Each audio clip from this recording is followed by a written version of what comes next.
இசையிருக்க வீண்கவலை ஏன் மனமே, தமிழ் இசையொன்று நம் வாழ்வில் துணை நிதமே.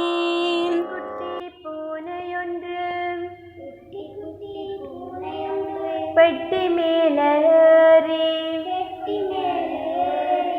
காய்ச்சி வச்ச பாலையது ஓடி வந்து நக்கி சூடுபட்டு நாக்கில் பூனை என்ன சொல்லி பேசும், meow meow meow meow meow meow.